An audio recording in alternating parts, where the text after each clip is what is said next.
Codicia, siguiente tema, palabra parecida, pero hay una diferencia. Dice la avaricia se define básicamente como deseo excesivo de poseer. Y aquí tengo una nota, dice ver diccionario, donde hace como la referencia a comezón o un deseo, es decir, es el deseo desmedido.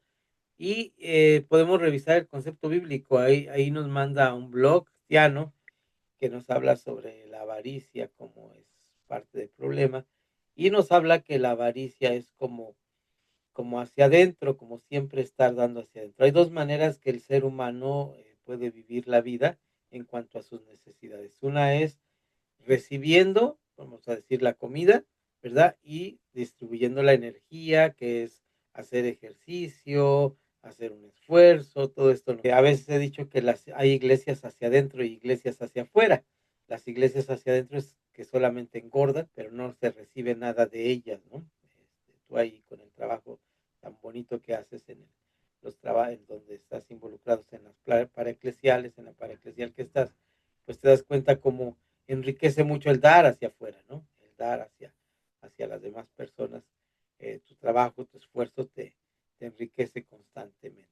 Entonces, avaricia es saber ser desprendido y no estar pensando solamente en ti mismo. Bueno, vamos a ver si podemos entrar a ese abajo al 9. Dice revisar, aquizar, dice las personas avaras consagran toda su vida al dinero y depositan toda su fe y esperanza en la riqueza, depositar toda confianza en la riqueza. A menudo la avaricia tiene dis- distanciado a las personas de su familia, de los demás y de Dios. Es lo que hace la avaricia, es lo terrible que hace la avaricia. Incluso puede llegar a tomar formas de idolatría. Aquí revisar vamos a ver si todavía está vigente la página, la nota 10. Sí se encuentra. Sí, perfecto. Entonces, es bonita esta, es casi una idolatría. Como para leerlo en clase, este blog, llevarlo impreso, tenerlo. Interesante, no muy largo, está aún. Dice que está bonito aquí, pues está bonito el blog como para leerlo en clase. Bueno, vamos a ver. No recordaba este blog, pero ahí. Pero es bueno hacer nuestras anotaciones en las clases porque luego cuando damos. Pero vamos a revisar como lo hemos hecho, además de que podemos hacer eso en clase. Vamos a revisar algunos pasajes de aquí. Si me ayudas ahora con el Antiguo Testamento, como lo hemos estado haciendo, Salmos, Proverbios, Eclesiastes, ahí al centro de la Biblia, y luego ya nos vamos con los pasajes del Nuevo Testamento. Claro. Salmo 119:36. Inclina mi corazón a tus testimonios y no a la avaricia. Ok, seguimos. Proverbios 23:4. No te afanes por hacerte rico, sé prudente y desiste. Ok, ahí aparece la palabra afán, ¿verdad? Como salió del vientre de su madre desnudo, así vuelve viéndose tal como vino, y nada tiene de su trabajo para llevar en su mano. Muy bien, ahora sí vamos con Mateo, que repite lo que ya hemos leído de no te hagas tesoros en la tierra, Mateo 6, y aquí tenemos Lucas 12:15, dice, mirad y guardaos de toda avaricia, porque la vida del hombre no consiste en la abundancia de los bienes que posee. Lucas 12:15, luego vamos a lo que Pablo declara en manera correcta de vivir en comunidad, que es Efesios. Efesios habla mucho del concepto de la casa griega que tiene al principio de la clase. Y aquí ya en los capítulos 5 habla de las relaciones que tenemos entre nosotros como cristianos. Y dice, voy a leer desde el principio para ver qué es lo que nos está diciendo, porque hay cosas que no debe haber entre nosotros los cristianos. Sed pues imitadores de Dios como hijos amados, que andad en amor como también Cristo nos amó, y Cristo nos amó y se entregó a sí mismo por nosotros ofrenda y sacrificio, por tener la luz natural del sol que ya nos salió, asimismo por sacrificio, ofrenda y sacrificio a Dios en olor fragante. Pero fornicación, inmundicia o avaricia, ni aun se nombre entre vosotros como conviene a santos. la avaricia no debe mencionarse entre nosotros.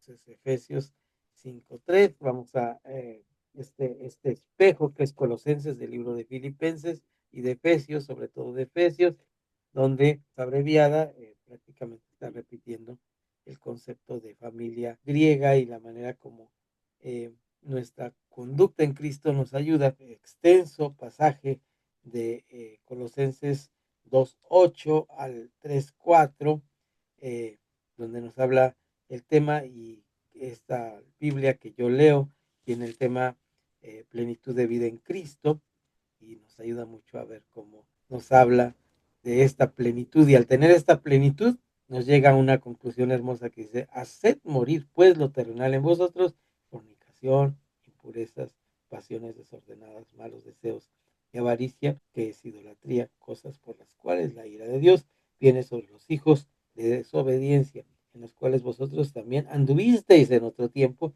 cuando vivíais en ellas. Ahora dejad también vosotros todas estas cosas. Viene una serie de cosas que tenemos que dejar para vivir una plenitud de vida, según lo que nos habla Colosenses. Ahora aquí vamos a el santo Jacobo, en Santiago. Jacobo, ya ha dicho mucho que Jacobo es, si es el hermano de Jesús, o de quien nos está hablando aquí. Y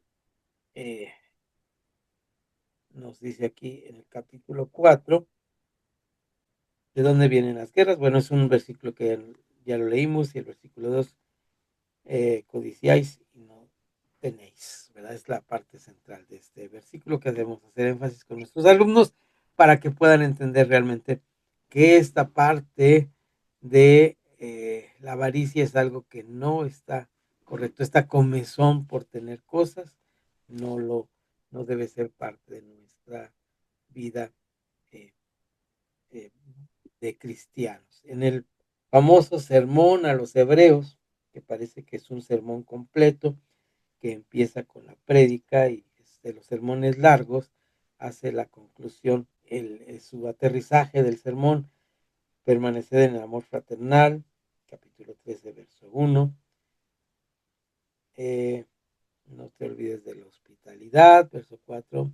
Honroso sea en todo el matrimonio y el hecho sin mancilla. Esa es una buena reflexión. Y aquí hago un extra, un anexo a esto. Hay cosas que no se pueden solucionar, son inconmensurables, es la palabra que se usa técnicamente en la sociología. Son problemas, y uno de ellos es la pobreza. La pobreza no lo vas a solucionar. Si tú le das a alguien, le estás dando un curita, no estás solucionando. Hay que ir más profundo para ir solucionando, y solamente vas a paliar, se dice, o a minorar, sería otro término correcto, la pobreza. Pero también nuestra vida cristiana, si bien en esto podríamos decir, bueno, cuando dice Jesús, pobres siempre van a tener con ustedes, ahorita toca otro aspecto. Sin embargo, también es muy duro, o sea, a mí nos pegó muy duro un día que nuestro jardinero vino con sus niñitos a pedir para, no a trabajo, sino para que cenaran, ¿verdad? No habían comido en todo el día, entonces es muy duro. Y les dimos ahí algo de lo que pedía dinero, pero pues también a veces uno, siendo sincero, dice: sí, puede gastárselo en cigarros, y no te sientes bien, que al final tú tienes que dar sin ver para que gasta, ¿no? Tú das, y es su decisión de ellos si lo malgastan. Pero además de esto, mi esposa les hizo ahí algo para los niños, y hicimos pan, lo poquito que teníamos lo compartimos con ellos. Y justo estábamos en nuestro devocional en la noche y leímos esa parte cuando dice, Jesús dice: apartados de mí, porque te pedí un vaso de agua y no me lo diste, te pedí un pedazo de pan, no me lo diste. Qué duro, ¿no? Qué duro que nos vengan. Y ¿cuándo lo hiciste? ¿Cuándo lo hiciste, Señor? ¿Cuándo me dice? Pues en cuanto a uno de estos pequeñitos, me lo hiciste a mí. Entonces, esta parte que acabas de mencionar de ser generosos es parte que a lo mejor estoy por simplemente este deseo de acumular, y la palabra que ustedes es coloquial, pero es real. Tacañería es lo que es muchas veces de nuestra vida. Bien, pasemos al último viñeta. Dice: también es un pecado, fíjate, este no tiene que ver con nosotros. Y dice las preocupaciones. Hay que ocuparse y no preocuparse, es el dicho popular, el lugar común que hemos dicho muchas veces. Dice, la preocupación financiera se define básicamente como el sentimiento de inquietud, temor o intranquilidad que no se tiene por que se tiene, no, dije un mal, no, que se tiene por situaciones financieras. Recuerdo mucho una persona que me decía, hermano, ¿usted duerme bien? A la hora que me acuesto, cierro los ojos y apago el switch. ¿Y cómo le hace? ¿No tiene problemas? ¿No tiene...? Sí, pero pienso en ese momento, aquí no las puedo solucionar. Mejor mañana que despierte las empiezo a solucionar. Hay cosas que no podemos solucionar y ahí las dejamos, ¿no? Entonces, preocuparnos no es bueno. Hay que ocuparnos en resolver las situaciones que tenemos. Ahí está, seguramente nos lleva a una definición, no la pudimos revisar ahora, pues vamos adelante. La preocupación pareciera ser algo normal en la vida, nos dice, pareciera. Sin embargo, en la vida del creyente debe ser evitada. Recordamos las palabras de Jesús, no os afanéis. Pues, por un lado, es una manifestación de carencia de fe y confianza depositada en Dios. Y por otro lado, es pérdida de tiempo que no tiene ningún resultado. No debemos preocuparnos, sino ocuparnos en resolver las cosas. ¿Me ayudas con los salmos y proverbios, pastor, para ir revisando los versículos? Sí. ¿Están correctos? Dice la escritura, Señor, delante de ti están todos mis deseos y mi suspiro no te es oculto. Salmos 38. Proverbios 12:25, la congoja en el corazón del hombre lo abate, mas la buena palabra lo alegra. Ok, buena palabra. No debemos estar abatidos. Preocupaciones, un problema. Ahora sí, fíjate que aquí regresamos al Sermón de la Montaña en Mateo 5, 6 y 7 y vuelve otra vez estos versículos importantes. Por tanto os digo, no os afanéis por vuestra vida que habéis de comer o que habéis de beber, ni por vuestro cuerpo que habéis de vestir. ¿No es la vida más que el alimento y el cuerpo más que el vestido? Mirad las aves del cielo que no siembran, ni ciegan, ni recogen en graneros, y vuestro Padre Celestial las alimenta. ¿No valéis vosotros mucho más que ellas? ¿Y quién de vosotros podrá, por mucho que se afane, añadir a su estatura un codo? Y por el vestido, ¿por qué os afanáis? Considerad los lirios del campo, como crecen, no trabajan ni hilan, pero os digo que ni aun Salomón con toda su gloria se vistió así como uno de ellos. Y si la hierba del campo que hoy es y mañana se echa en el horno, Dios la viste así, ¿no os dará mucho más a vosotros, hombres de poca fe? No os afanéis, pues, diciendo, ¿qué comeremos, o qué beberemos, o qué vestiremos? Porque los gentiles buscan todas estas cosas, pero vuestro Padre celestial sabe que tenéis necesidad de todo, de todas estas cosas. Más, sin acento, que espero, pero buscad primeramente el reino de Dios y su justicia, y todas estas cosas os serán añadidas. Así que no os afanéis por el día de mañana, porque el día de mañana traerá su afán. Basta a cada día su propio mal. Cada día tiene preocupaciones, así que no tenemos que afanar. ¿Me ayudas con esta lectura de Lucas 22, 12, 25 al 26? Por favor, mientras busco Juan 14. Y claro, Lucas 12, 25. Dice la escritura, ¿y quién de vosotros podrá con afanarse añadir a su estatura un codo? Pues si no podéis ni aun lo que es menos, ¿por qué os afanáis por lo demás?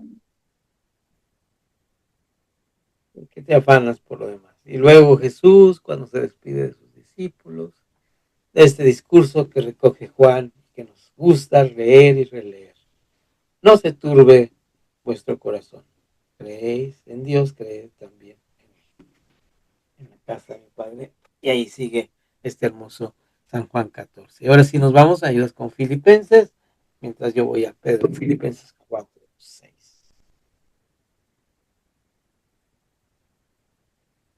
Por nada estéis afanosos, ni sean conocidas vuestras peticiones delante de Dios, y en toda oración y ruego con acción de gracias.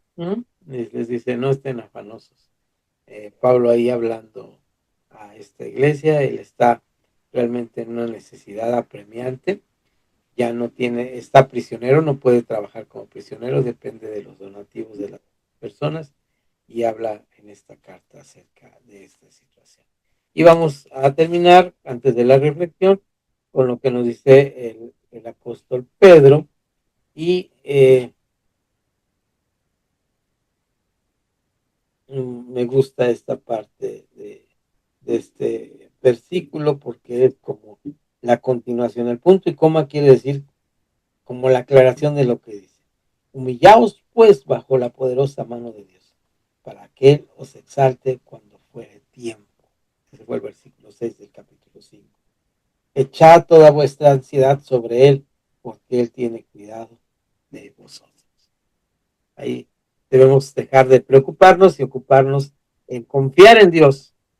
Y a veces ahí viene ese que dicen que está en la Biblia y no está. Dice a Dios rogando y con el mazo dando. ¿Verdad? No está en la Biblia, pero sí ocuparnos en confiar en Él. Ocuparnos en confiar en Él.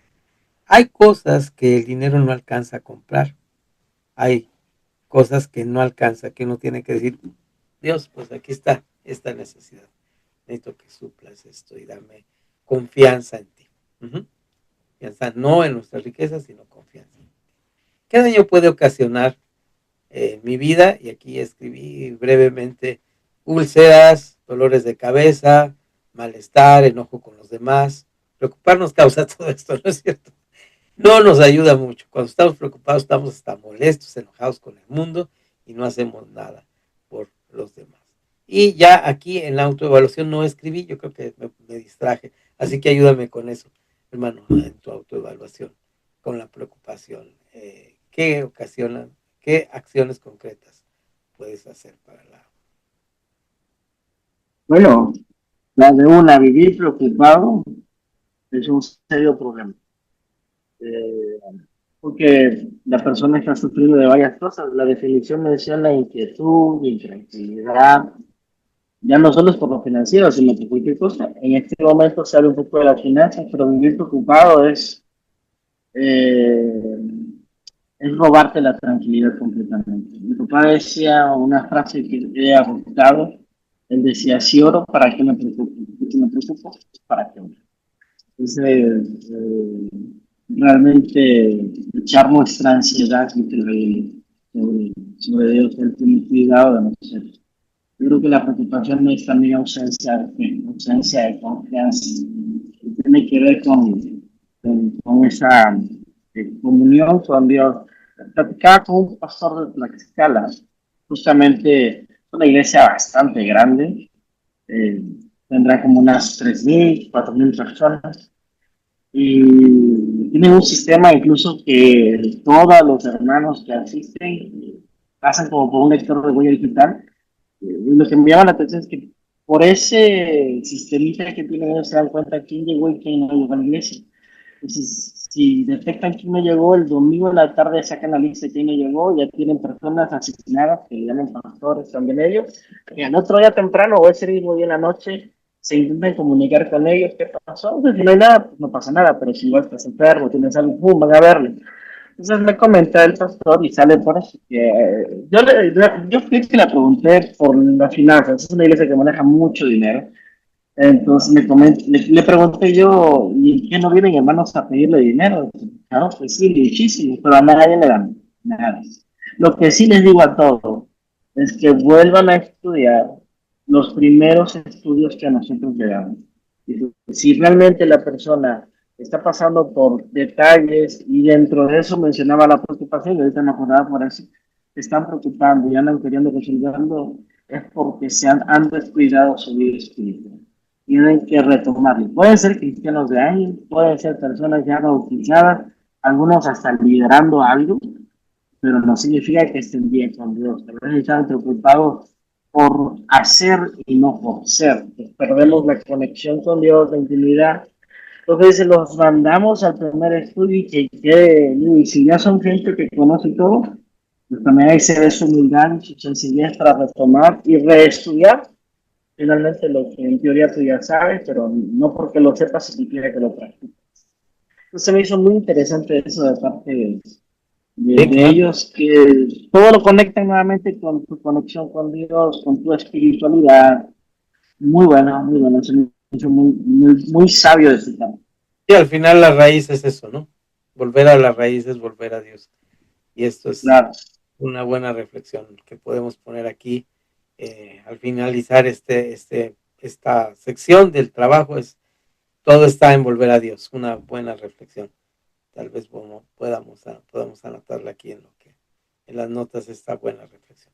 Bien, vamos a concluir con la primera letra de la unidad 2, finanzas en la vida personal and familiar, dice aquí, se pusieron muy gringos los del manual, y familiar. Y dice principios financieros, y estos principios financieros, vamos a ver algunos de ellos, principios financieros, eh, hasta la deuda, cuáles son estos principios financieros, y estos son muy interesantes porque aquí tienen con bases bíblicas. Vamos a ver el primer principio financiero, que es el acto de dar. Dios es un Dios que le llamamos que está en un modo de dación continua, dice la teología. Es decir, Dios siempre está dando. Entonces, como reflejo e imagen de Dios, nosotros debemos dar continuamente. El acto de dar, dice nuestro manual, número 1, es un principio fundamental de la vida personal y familiar. Consiste en un acto de adoración a Dios y en un acto de amor hacia los demás. Tiene esa doble dimensión. Amor y adoración hacia Dios y amor y respetar la vida de los demás, que además de constituirse en un principio de vida para todo creyente, trae consigo bendiciones en amplio sentido para quienes lo practican con corazones sinceros. Está puesto de moda algo de algo que se estila entre algo que es pues todo un concepto de filosofía del mundo que tiene que ver con ser excelente, y este concepto del mundo de ser excelente dice que para ser excelente tú tienes que sembrar en los demás. El concepto humanista está bien, no estoy en contra de él, pero a veces lo decimos como si fuera parte de sembrar, como si cosecháramos como en respuesta. Damos sin esperar recibir nada a cambio, como la dación continua de Dios. El amor verdadero y el dar se da sin esperar recibir nada a cambio. Ya decíamos en la clase, arriba, donde veníamos leyendo, que los papás no educamos a nuestros hijos o les damos educación para que un día digan, pues ahora tiene doctorado, ahora que me mantenga. Lo damos porque los amamos, ¿verdad? Los cuidamos desde chiquitos. Alguna ocasión que tuve a una de mis hijitas muy enfermas, con una temperatura muy alta, fue a pedirle a un hermano vecino que me prestara su carro, no tenía carro en ese momento, para llevarla al hospital de emergencia, y estaba cerrada su cerca y me brinqué la barda como ladrón de noche, ¿verdad? Para tocarle porque no me escuchaba tocando desde fuera, y le dije a mi esposa, mis hijas nunca van a saber lo que hice por ella, ¿verdad? Los esfuerzos que hizo por ella, los desvelos, como yo no sé lo que hizo mi papá y mi mamá por mí, ¿verdad? Entonces, eso se hace sin esperar cobrarlo. No es un, no es un fondo de ahorro ni una inversión a largo plazo, es una dación continua. Un aspecto fundamental del acto de dar es la actitud con la que damos. Hablando de actitud con la que damos, es lo que acabamos de mencionar. Lea el pasaje, cuál actitud es la correcta, qué cosas puede impedir esta actitud, qué cambio haré para tener cada vez esta actitud. Y vamos a ir revisando y poniendo ahí una pequeña anotación con nuestros alumnos para que nos ayude a concretar. Y empezamos con Pablo en lo que le dice, saben que la primera de Corintios es la carta de la corrección a la iglesia, ¿no? Entonces ahí está como corrigiendo mil cosas, desde aquellas cosas que eran tan innombrables que aún entre los gentiles se nombraban, la división en la iglesia y una serie de problemas, hasta llegar al tema de los dones espirituales. Pablo en el capítulo 12, no quiero, hermanos, que ignoréis acerca de los dones espirituales. Sabéis que cuando eran gentiles se os extraviaba llevando a los ídolos mudos, y luego les empieza a hablar de los dones espirituales. Tenían dones espirituales, pero muy mal usados. Eso solamente pasaba en la iglesia de Corinto. En ninguna otra iglesia he visto en el mundo entero ni en ninguna parte de la historia que los usen mal. Y yo he confrontado a algunos hermanos sobre algunos aspectos. En primer lugar, le llaman profecía, no a la profecía, sino a hablar del futuro. Es bastante raro, porque bíblicamente no es así. Y luego dicen una cosa, y cuando me hablan de eso, les digo, a ver, pero Pablo dice que es para exhortación, consolación y edificación. ¿Y dónde de lo que me dices dice eso? Y segundo, ¿dónde dice en la palabra? Y dónde la palabra del profeta es confrontada por los mismos o juzgada por los mismos profetas. Y les dices así y te dicen, ¿y por qué dice eso, hermano? ¿Quién se lo enseñó? Pues la Biblia, ¿verdad? Es chistoso que Pablo les enseña a una iglesia que no leía el Espíritu Santo, porque no tenían Biblia, tiene que darles instrucciones concretas y les da un camino más excelente, porque Dios está hablando de un camino y ese camino es el amor, ¿verdad? Y dice el versículo 3, y si repartiré todos mis bienes para dar de comer a los pobres, y entregaré todo mi cuerpo para ser quemado y no tengo amor, de nada me sirve. Les enseña un camino que el propósito de los dones espirituales es que florezca en nosotros el amor. Está insertado entre el capítulo 12 y el 14 que habla de los dones espirituales. De hecho dice, los muestra un camino más excelente y al final dice, procurad pues los dones mejores. O sea, tiene plena conexión el amor. Entonces, aquí, ¿cuál es la actitud correcta? Pues la actitud correcta me parece a mí que es esto que estábamos hablando hace un momento. Es dar sin esperar recibir nada a cambio. ¿Qué cosas pueden impedir esta actitud? Cuando damos con interés, decíamos, ¿no? Andrés siempre tiene interés, dicen por ahí. Entonces, ¿qué puedo estar buscando en los demás? Si yo voy a ofrecerle una taza de café al pastor Ismael aquí en mi casa, ¿qué voy a obtener de eso, verdad? A veces tenemos esa idea. Y hermano, te invito a mi casa para que tomes una taza de café, pero ya estoy pensando lo que le voy a pedir. Como en el caso que decías, ¿no? Voy a asistir a esta iglesia porque tiene recursos y a lo mejor ahí es banco, a lo mejor me prestan. Eso es terrible. No debemos dar para esperar recibir nada. Debemos estar por amor hacia los demás. Si yo repartiera todo, no estoy en una correcta actitud de amor. Pasamos al siguiente versículo, segunda a los Corintios. ¿Me ayudas, pastor? Con el 9:7, que ahorita reflexionamos al respecto. Es ya la segunda carta. Sí, segunda de Corintios 9, versículo 5. Dice, cada uno dé como propuso en su corazón, no por tristeza ni por necesidad. Dios ama al dador de gracia. Muy bien, Pablo se extiende mucho en segunda a los Corintios desde el capítulo 8 hasta el capítulo 9. Son dos capítulos dedicados extensamente hacia la dación de los bienes materiales en la iglesia. Entonces, demos, como dice aquí, en este sentido, como propuso en su corazón, no con tristeza ni por necesidad.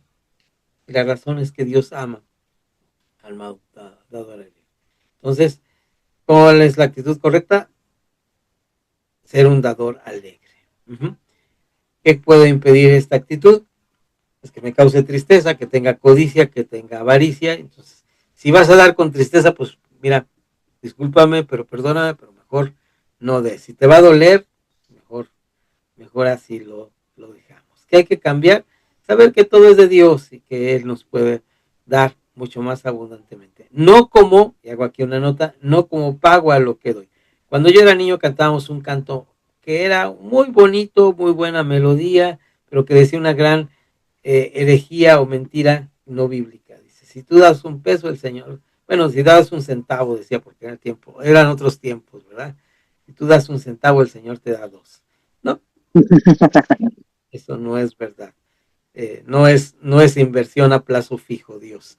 Es que nos obliga a dar de acuerdo a esto. No sé si por ahí en tu iglesia cantaban esto, pero en mi iglesia de niño cantábamos esta parte.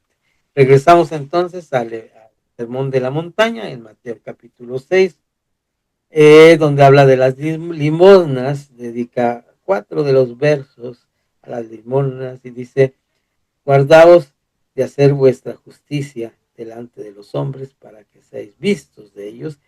De otra manera, ayúdame, pastor, porque están letras rojas aquí en mi Biblia y se me borran. No tendréis recompensa de vuestro Padre que está en los cielos. Versículo 2 ¿Cuál es la cita, hermano? es Mateo 6. Voy en el Mateo verso 2. 6, versículo 2. Y cuando Dice puedes la dar escritura, limosna. cuando pues des limonas, no hagas tocar trompeta delante de ti como hacen los hipócritas en las sinagogas y en las calles, para ser alabados por los hombres. De cierto os digo, que ya tienen su recompensa. Entonces, ¿cuál es la actitud correcta? Dar sin esperar recompensa de los demás. ¿Qué cosas pueden impedir esta actitud? Pues naturalmente cuando queremos exhibición, ¿verdad? Yo recuerdo un hermano muy querido y muy amado, al cual estimaba muchísimo, pero él era, su negocio era manejar mucho dinero. Ustedes saben que, pues, nosotros manejamos manejamos negocios donde manejamos diferentes cosas. El negocio de él era el dinero, ¿verdad? Vender y comprar constantemente. Entonces llegaba a la iglesia y sacaba su fajo con su liga, ¿verdad? Y empezaba a contar los billetes ahí delante de todos. Todo esto era, me parece que una exhibición eh, de parte de él. Ya sacaba el montón de billetes y los echaba. Dice aquí, no hagas tanta fanfarria de todo esto, porque hay que hacer un cambio siendo más humildes cuando damos. Las personas que más dan son las que menos lo anuncian, ¿no? En todos los sentidos, no solamente en el dinero, en amor, en beneficios, siempre nos dan constantemente esto que tenemos aquí. Vamos al libro de Lucas, el historiador Lucas, en el capítulo 6. Hace falta leer más a Lucas.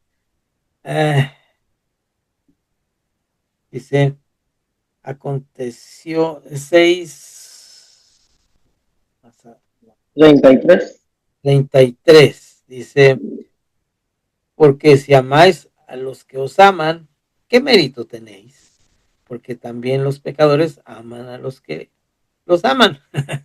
Hay cosas que no dan más de sí, ¿verdad? Entonces, el mérito es amar al enemigo, según nos dice esto, y tenemos aquí, ¿cuál es la actitud correcta? Pues es amar a los que no nos aman también de la misma manera.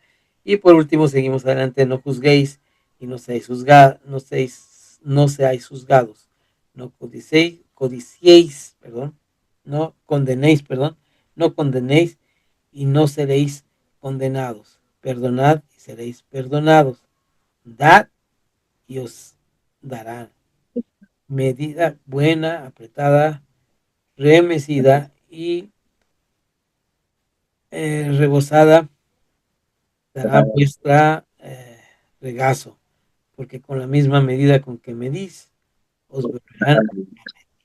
¿Ok? Entonces, esta es una ley de la vida. Si tú das abundantemente, recibes abundantemente. Algunas características a tener en cuenta al momento de dar. Y me ayudas con todos los de segunda los Corintios.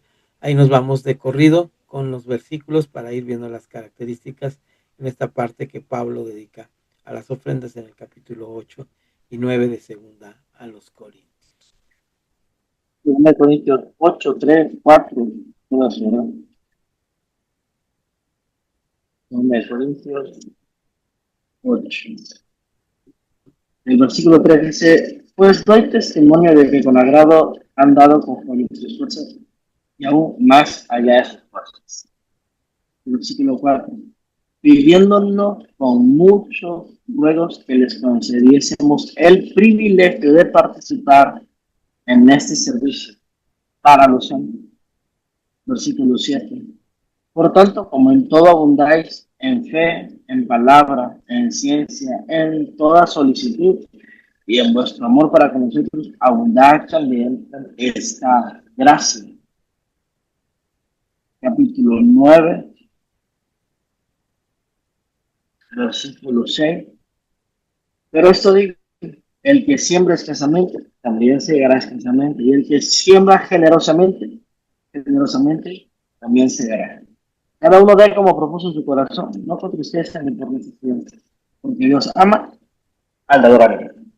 Excelente. Todos estos dos capítulos de Segundo Corintios, o capítulo 8 y capítulo 9, nos ayuda a esta parte donde le indica a la iglesia, iglesia de Corintios, otro de sus problemas que no sabían dar correctamente. Por eso tenemos el proverbio, a quién debemos dar, y dice,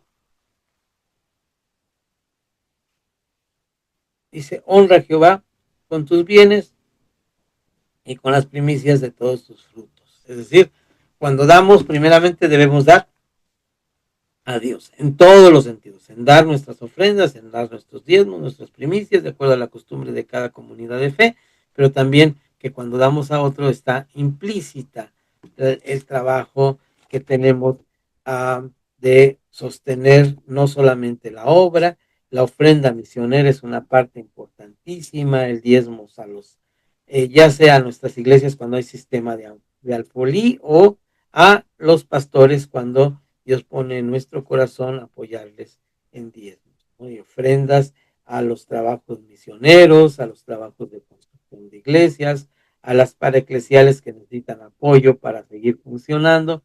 Todo ello nos debe generar en nuestro corazón el deseo de ayudar a estos trabajos. Hay por ahí un lugar común, una frase popular que dice, a donde van, no van tus pesos, donde van tus pasos, van tus pesos, y nos ayuda mucho a entender que hay diferentes maneras de hacerlo. Nuestro querido hermano Trevor decía que hay dos maneras de hacer misión, ir, y la otra cosa es darle a alguien para que vaya. Entonces, esta es una manera también de hacer misión. Pablo a su hijo querido Timoteo le habla acerca de esta necesidad de dar en 1 Timoteo capítulo, espero que sí esté pudiendo leer porque ya mi ojo ya se está borrando. Si me ayudas, hermano, es 1 Timoteo 5, 7.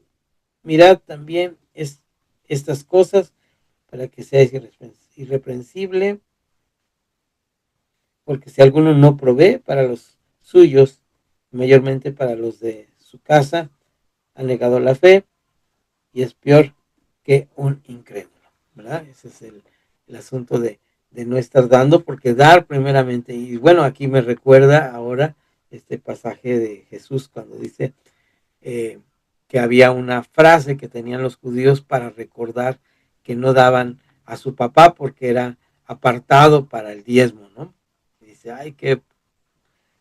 híjole, bueno, no sé qué les diría en arameo, pero les ha de haber dicho una cosa muy fuerte porque está realmente enojado con esta situación.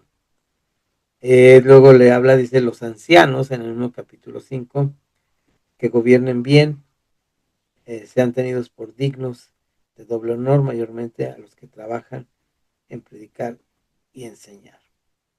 Pues la escritura dice, no pondréis bozal al buey que trilla, y digno es el obrero de su salario. Es decir, hay que dar para los hermanos que trabajan en la obra abundantemente. No debemos limitarles en ninguna manera. Hay ahí por ahí, he comentado alguna vez que cuando yo llegué a Guadalajara y venía de una iglesia, pues donde se daban los diezmos, las ofrendas, las primicias, era una iglesia pentecostal tradicional, digo, de las tradicionales venía de origen de Suiza, y era una manera muy tradicional de hacer las cosas y no había, no, en ese tiempo no había el neopentecostalismo ni un pentecostalismo diferente al que era un pentecostalismo muy cristiano, yo le decía así, porque pues ahí nací, ¿verdad? Tengo que defenderme de donde uno proviene. Y me encontré con una iglesia que venía de Asambleas de Dios y lo primero que me chocó, y ya ves que tú vas a una iglesia y crees que tu doctrina es la super correcta y que todo lo demás es incorrecto. Entonces ellos tenían, dice, el sistema de alfolí y los diezmos y las ofrendas, todos iban a un solo costal, vamos a decirlo así, a un solo cajón. Y lo que más me llamó la atención es que en la primera junta que me invitaron yo estaba como encargado de los jóvenes y invitaban no a los ancianos y diáconos, sino a todos los involucrados en el ministerio, le llamaban junta de colaboradores, ¿no? Qué nombres tan raros, a mí todo eso se me hacía como raro. Y lo primero que me llamó la atención es que estaban discutiendo los salarios de los pastores en relación a los sueldos que tenían los gerentes de banco, los gerentes de una empresa. Bueno, es su forma de economía, ¿verdad? Y fue una iglesia próspera y todo esto, pero era una visión completamente, pero me llamó la atención esto, estaban pensando en que el pastor no estuviera ahí, ay, esas necesidades que, bueno, ¿qué te digo, hermano, tú siendo pastor y habiendo vivido una familia pastoral, todas las necesidades y apretones de mis mejores amigos de la infancia fueron hijos de pastor y yo veía, pero ¿cómo es posible que vivan esas circunstancias siendo y teniendo ese pasaje, ¿no? En Timoteo, que el obrero es digno de su salario? Entonces, seamos más dadivosos y inculquemos a la iglesia este sentido de dádiva hacia los hermanos. Ayúdame, por favor, con Mateo 15, 1 al 9, es una lectura larguita.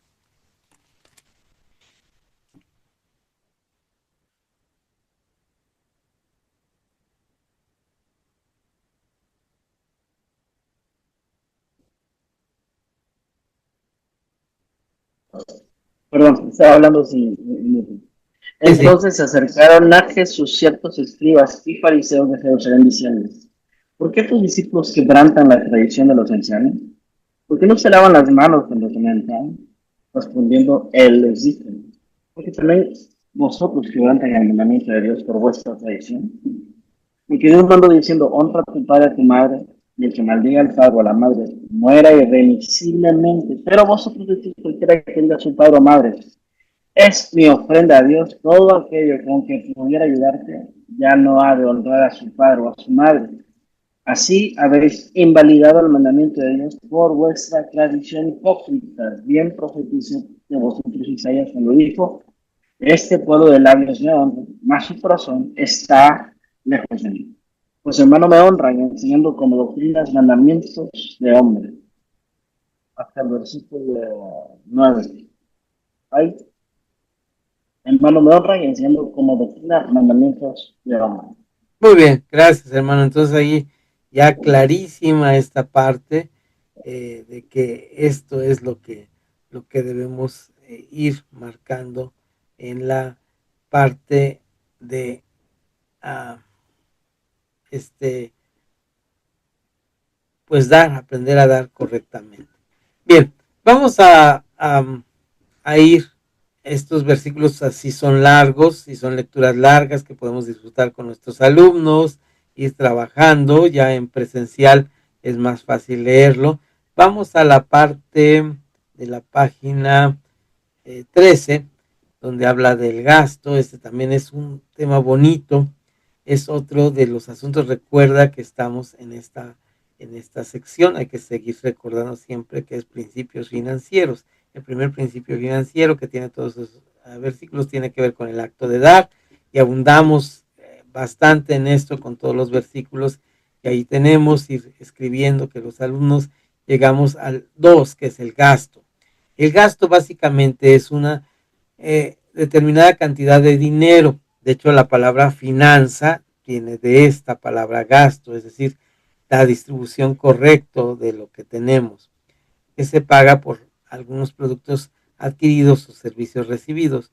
Para una correcta administración y salud financiera, subrayamos ahí la palabra salud financiera, es un término que se puso de moda. De hecho, los bancos constantemente nos mandan cartas. ¿Quieres tener salud financiera?